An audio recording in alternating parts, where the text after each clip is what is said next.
Good Party Secretary-General and Member of Parliament Brett Herron says the Western Cape MEC of Local Government Anton Bredell must account for failures of the province's municipalities to spend money meant to improve conditions in poorer communities. Herron says the fact that tens of millions of rands in conditional grants will be returned to the National Treasury is an utter disgrace. He joins us now for a discussion on this. Thank you for making time for us, Brett. How much money has actually been returned to National Treasury? As I understand it, about 63 million rand has been returned from 10 municipalities in the Western Cape. The Minister of Finance initially identified 19 municipalities that were underspending on conditional grants. He gave those municipalities an opportunity to convince him that they would be able to spend the money. In the end, 10 were not able to convince him, and it amounts to about 63 million rand in conditional grants that were really identified for addressing services and infrastructure for poor communities that will go back. And these conditional funds are intended to address, a number of issues: underdevelopment, the provision of basic services, essential infrastructure, to those communities that you say are most in need. How do they explain not using that money?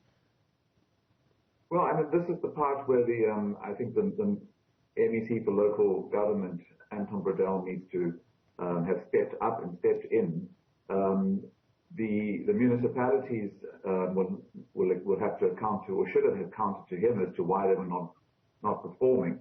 The Western Cape has a Western Cape Monitoring and Support Act, which allows the MEC, and in fact obliges the MEC, to make sure that there is support for municipalities that are unable to perform or are engaged in maladministration. So if that act was being implemented and the municipalities and their performance was being monitoring, then we wouldn't be in this position where towards the end of the municipal financial year, the National Treasury is taking funds away from municipalities that were identified to assist poor communities connect to energy systems, to get water and sanitation backlogs addressed, to get basic services. If you look at the municipal infrastructure grants, that money would never go back if the Western Cape government was implementing its own legislation. I'm just surprised by some of the reasons that they give, especially when you look at the communities and how much in need they are. Why do you believe that the MEC is the one that must particularly also account for this?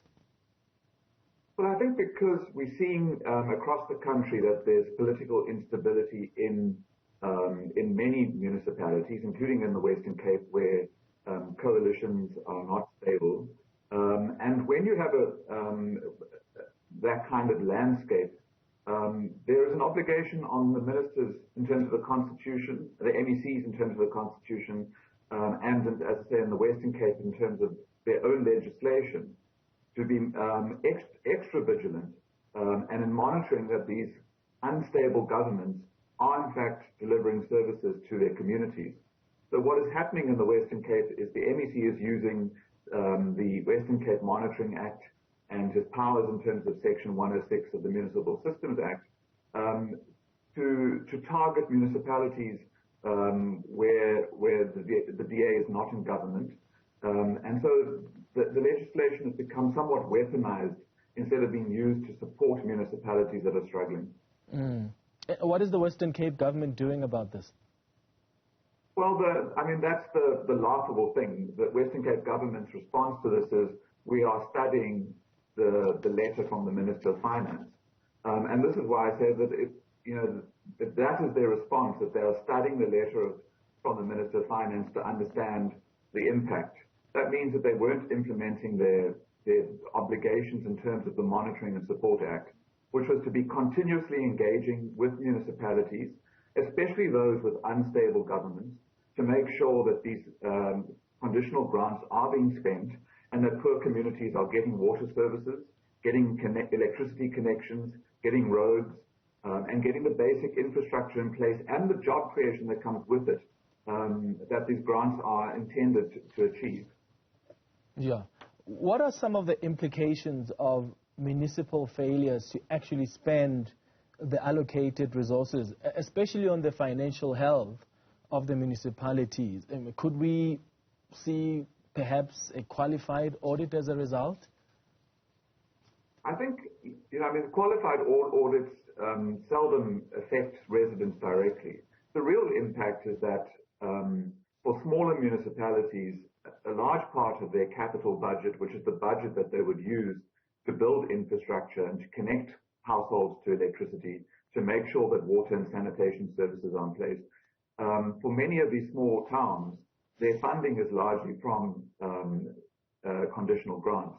So to lose 10, 20% of those grants because they were unable to spend it means that there are thousands of families in the Western Cape who don't get those services.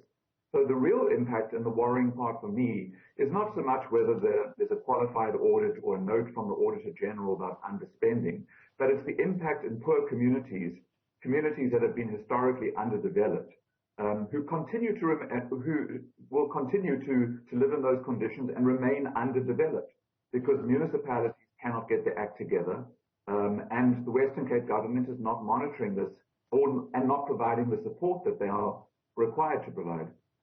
And what are the chances that we'll see serious consequences for accounting officers?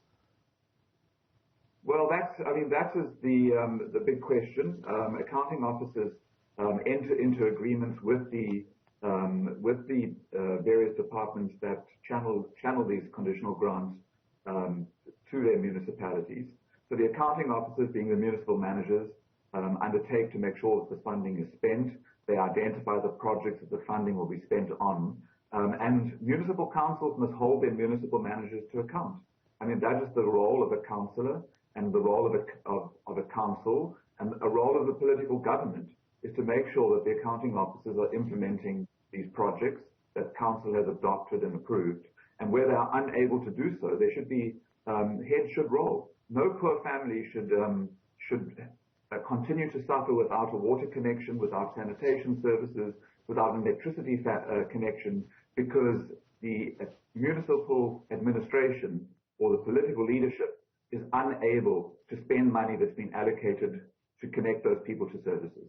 Yeah. What more are you going to do then as the good party to try and put pressure on the Western Cape government to do something about this, but also pressure to ensure more municipalities do not do the same thing? Because at the end of the day, it's the citizens that suffer, who are in great need of these services that, the municipalities can spend money on.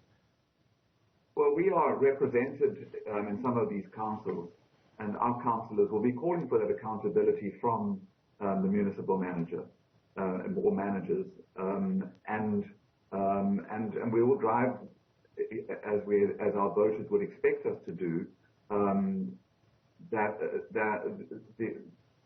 that municipal managers should be delivering. So we're using our voice in our councils, representing our voters and our supporters and communities who remain marginalized by the failure to deliver, and asking that councils hold municipal managers accountable to spend this money.